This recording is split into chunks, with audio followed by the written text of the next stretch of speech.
The song you just heard on Country Pocket on WUSB is called Shadow of Doubt. I'm here today with that song's author and performer, Rebecca Porter. How are you? I'm doing well, thank you. Welcome to the show. Your album, Roll with the Punches, it's quite an intense one. Yes. Culmination of, I guess somebody put it my entire life. And yeah, we worked on that album for a better part of a year. And then from the time that we started on it to releasing it was almost 2 years. But when you look at the songs and when I wrote them or the times that I wrote them about, saying that it's about my entire life spans my entire life is accurate. So you certainly come from a background of trauma. So I just wanted to explore the fact that you start off on the album Laid Low, but this is the one where you start to, I think, find more of a positive vision of yourself in everything. Um, how how do you start doing that when everything looks so grim? I would agree that on the record that this is where it takes a turn. And it took a lot of years of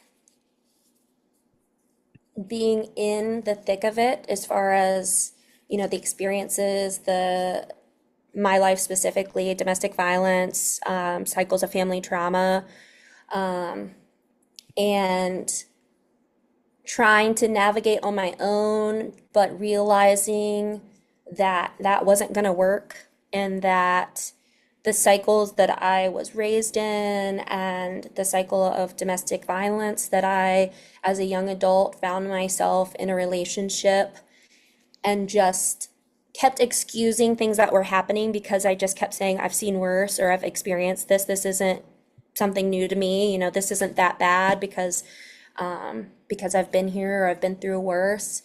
Um, and then after getting out of those situations, but knowing that I wasn't healed from them and that I hadn't really found a way, I had found a way to exist outside of them, but internally was very much still in it. And just deciding like, well, I've tried everything else, but I haven't tried therapy. And so let's let's try going to therapy. I had tried therapy in my early 20s and had a really negative experience, and wrote it off as like, well, I guess this just isn't for me because this did not work out. And like the therapist that I was with was not listening to anything that I was saying. It felt like was not listening to anything that I was saying. Um, and so I started going to therapy. I actually did EMDR therapy for a while. And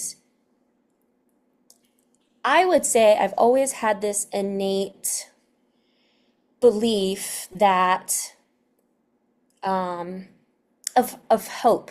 Even though times and things could get really terrible, I just felt like on the other side of it was something that was better. And sometimes, especially before therapy, I would work myself to death or, try and find or get to that other side by whatever means possible.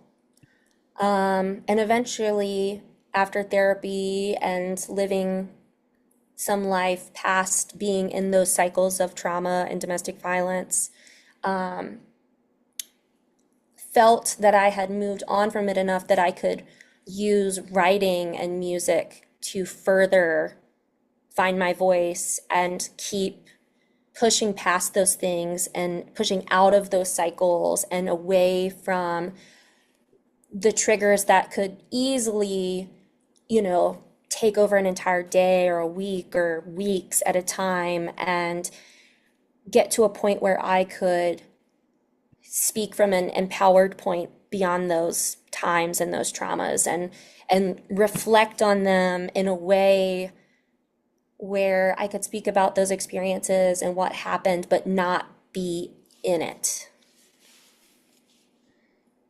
That's a difficult thing to do. You had an innate belief that things could be better. Did you always have an innate belief that you deserved better? Oh, no, absolutely not. Um, I, I mentioned therapy, and in therapy, I was able to distinguish between my internal voice, the internal voice that I spoke to myself that was essentially just reiterating things that had been told to me or said to me or ways I had been treated by other people in my life, whether it was someone in that family cycle of trauma and abuse, or it was someone from a relationship in a young adulthood. And distinguishing between this is not who I actually am or what I deserve or what I'm worthy of. These are things that I was told by someone else. And this voice is not my voice. And over time and trial, and, there are times where I still have negative self-talk, but being able to understand that, like, that is not how I speak to myself. That's not how I should speak to myself. That was a learned narrative. And then, I still have times where I have to remind myself, like, I am worthy of good things. And not, the word deserve gets really hard for me to sometimes hear because in some aspects, I'd say especially like with women and non-binary and trans individuals, we constantly have to prove that we deserve to be in these spaces or that we worked hard enough to show our worth in these spaces. And it's like, no, like I am worthy of good things. I am worthy of existing, and I don't have to do anything extra to prove that I am worthy to just exist. Oh, absolutely, I agree with that. I feel as though everyone is just innately,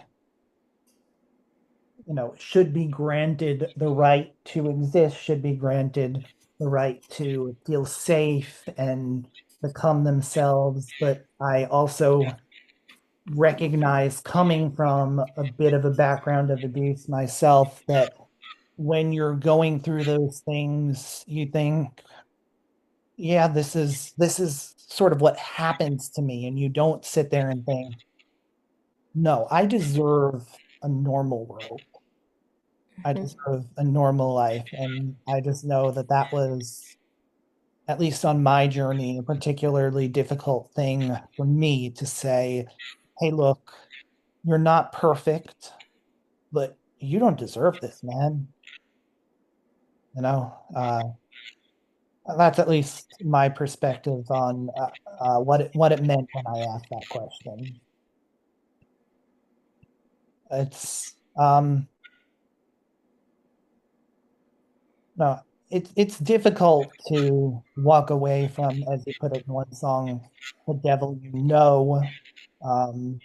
It's difficult to say I can strike out on my own and perhaps do better. It's Mhm. sometimes when your frame of reference is limited, you have trouble seeing beyond it. I Uh, completely agree.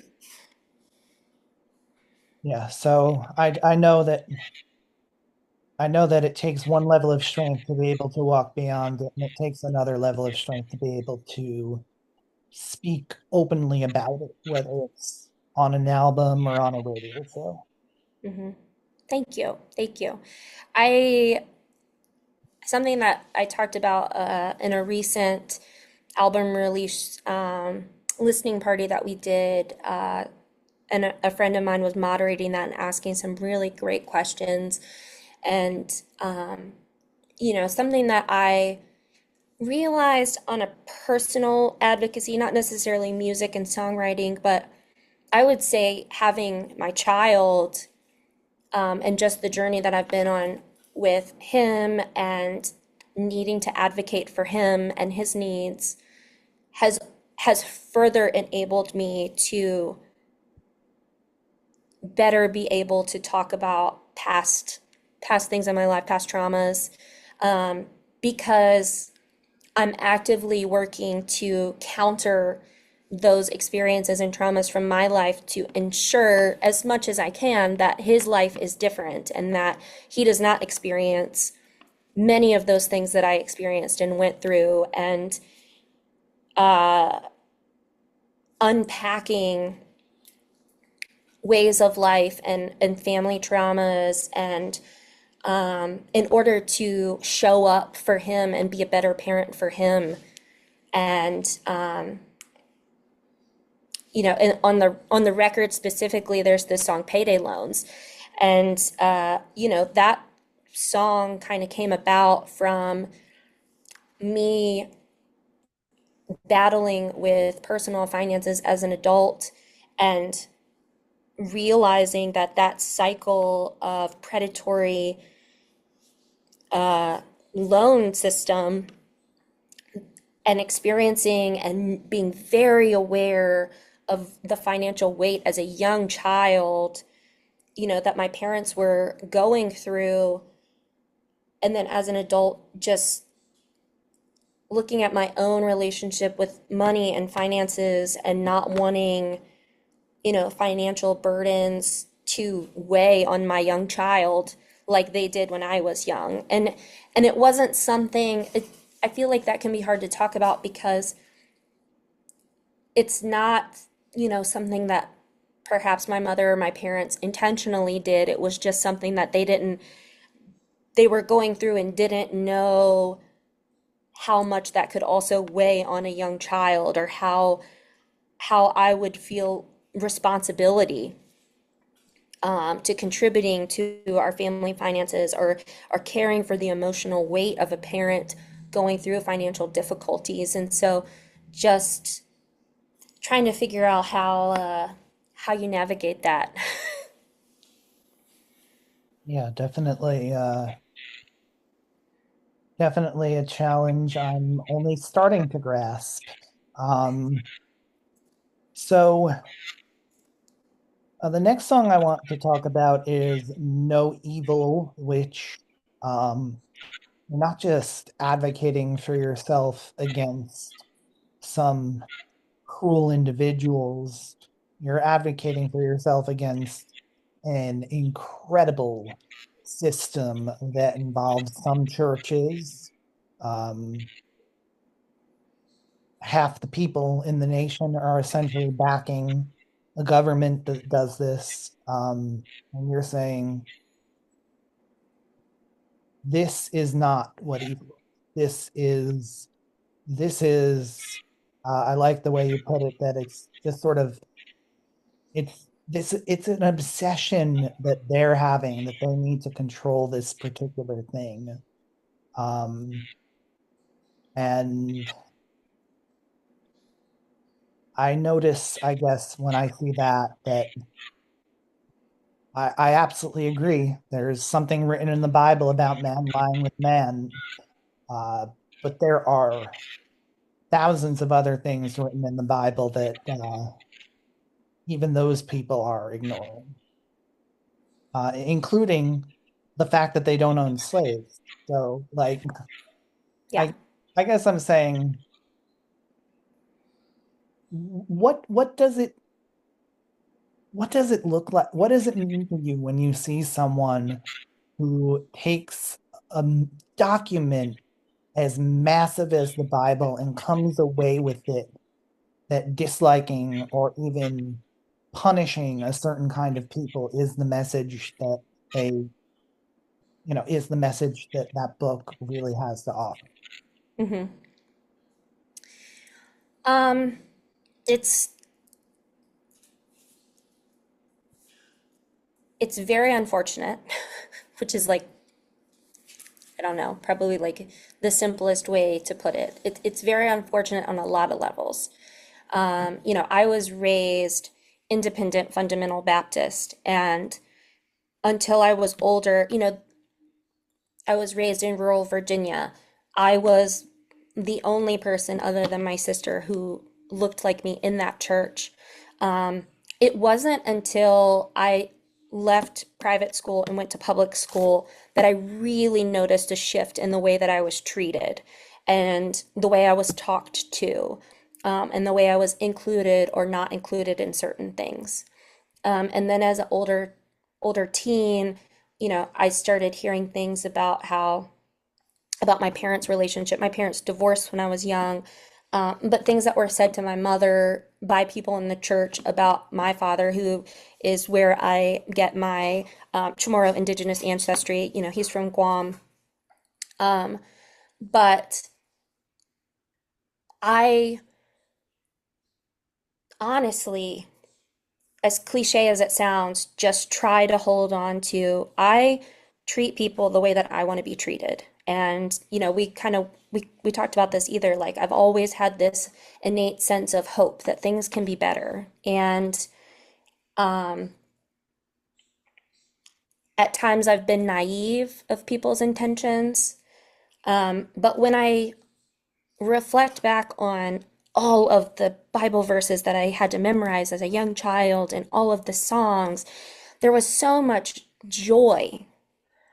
And even now, I mean, I definitely don't go to that church. And I struggle with my own like relationship with church and the Bible and what does that mean and how do I hold on to teachings like treat others the way you want to be treated and so many positive experience that I had. And I have friends who are very active in their churches and amazing people. Um, but almost trying to figure out like how do I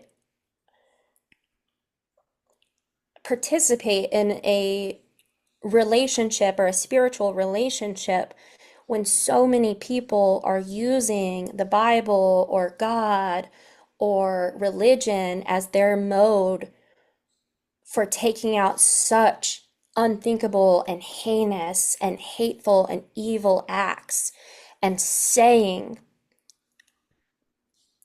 these horrible things and just completely forgetting the hope and the joy. The hope and the joy is, to me, that's the whole point, is this connection that we have with other people and this beautiful story of redemption and sharing in this eternal joy. And so for someone's ability to go into a book that is supposed to exemplify love and hope and joy, and all they take away are ways that they hate other people, other human beings, all I can think of is, what happened to you to make you so hateful and so mean, and that is what you look for and see in other humans. I think that there's a real fear, um, and it takes courage to say that you're afraid.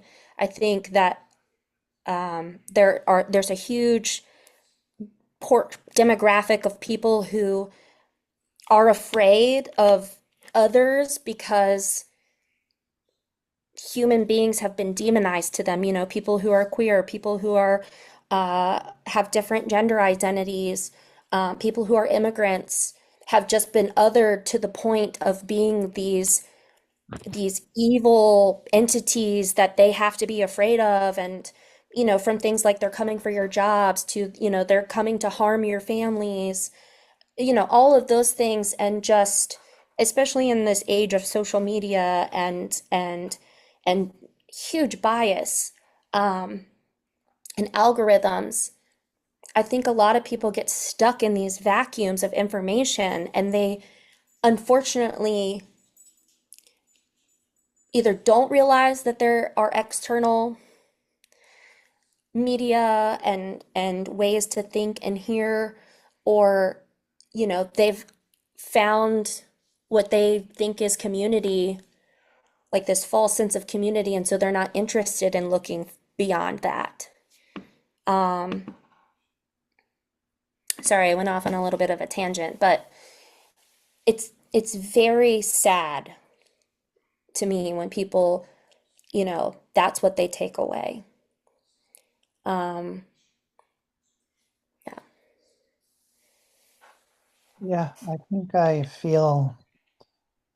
feel a similar way, if not a little bit angry on top of it, but then I remind myself I don't want to wind up going down that path. I don't Yeah. want it's maybe certain people have gone out and created enough harm that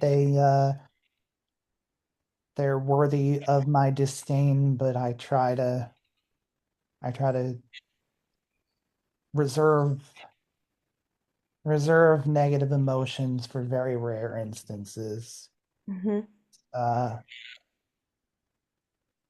because it is about love, it is about community, and even if ironically you have to take those teachings, pick up and go find even people who don't believe in those teachings and start applying it. And if it works, it works.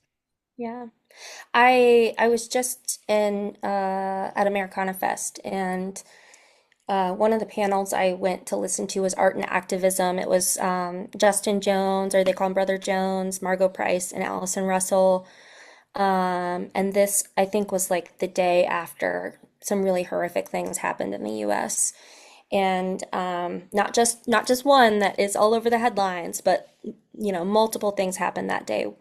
Um, and just hearing, I mean, I could listen to Allison Russell talk all day, but um, hearing Allison speak and uh,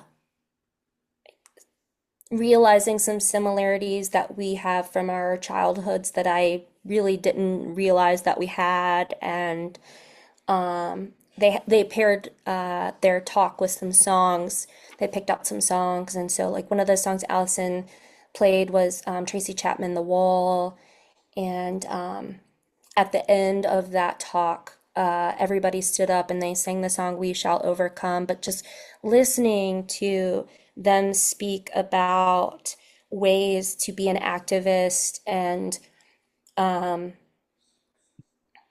ways to use your music or your community to just keep pushing forward and trying to drown out these evil forces amongst us.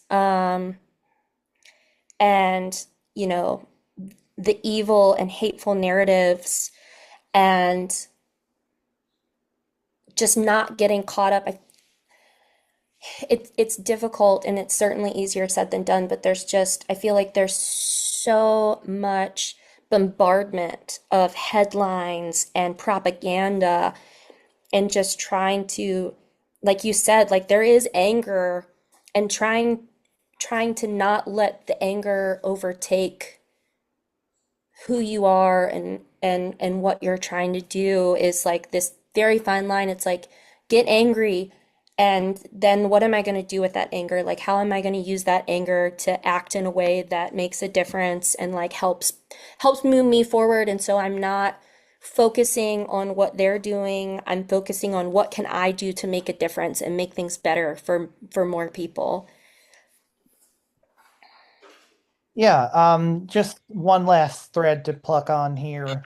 Um, so God creates people in his own image. God doesn't make mistakes. And at the same time, all these queer people are horrific mistakes and we need to outlaw them. Like, how does that work? Well, I mean, the short answer is that it doesn't. Um, we it's like it's so what's the word I'm looking for? it's like you said, people read like the Bible and they pick out things that they want to hear, things that they want to see. And like that specifically, it's like, people say, well, if God is in control, then why does God let children get cancer? Or like, why do all these things happen? And it's like, oh, well, there's this bigger reason, and it's like, but but with but queer people existing is like not part of that. It's like um I don't I just I just see people for who they are and who they tell me they are, and it isn't for me to decide like, well, is that how, like, I don't I don't think that we're I don't think that we just maybe necessarily come out exactly the way that we are. We can't because of things like, you're identified at birth. Your gender is identified by like what physical characteristics you have. So if someone is born and they are non-binary or trans, it's like, well, they can't say that as they come out of the womb because they can't speak. Like they're just this their identity is based on how they're dressed by other people. Am I making sense? Um, and so I hate this, like, well, if someone, gets older and says, no, this is who I've always been, but they've always been dressed as a boy or a girl, it wasn't until that time that they were able to like express who they were, and who they felt that they've always been. Um, and so there's just all these like outside factors. I don't, I don't, I don't know that I'm in line enough with my spirituality to say whether or not God makes mistakes, but I don't consider people and who they are mistakes. Um, Certainly if they're not hurting anyone. yeah, it's like my existence and like my community of friends and who my friends are, or who they are or who they choose to be or who they want to be, like I'm always changing. I'm always changing who I am. And if someone decides at some point that they don't like who they are and they want to be something different, or that they've always felt like they were something else than what they've had to outwardly put on a mask and be for the rest of the world just to be quote unquote accepted, um, that's not up for me to challenge or question. I just don't feel like that's up for me to decide. And like you said, if they're not hurting anyone, like it, that's the point. Like, um, so many people's existence is being weaponized in this day and age, in this age of media. Um, and there are people in all positions and all jobs, and people assume identities and do negative things. Um, but I don't assume that because someone is different, they automatically are negative or they have a negative or evil intention. Um, if someone's belief system is different than mine, I try, and some people tell you very quickly, or they show you very quickly that there is negative or evil intention. Um, but I think the idea that queer or non-binary or trans people are just mistakes, or I mean, that's not right. That's not, in my mind, that's just not acceptable. It's certainly dark. Yeah. Um, well, let's hear No Evil, and we'll be right back.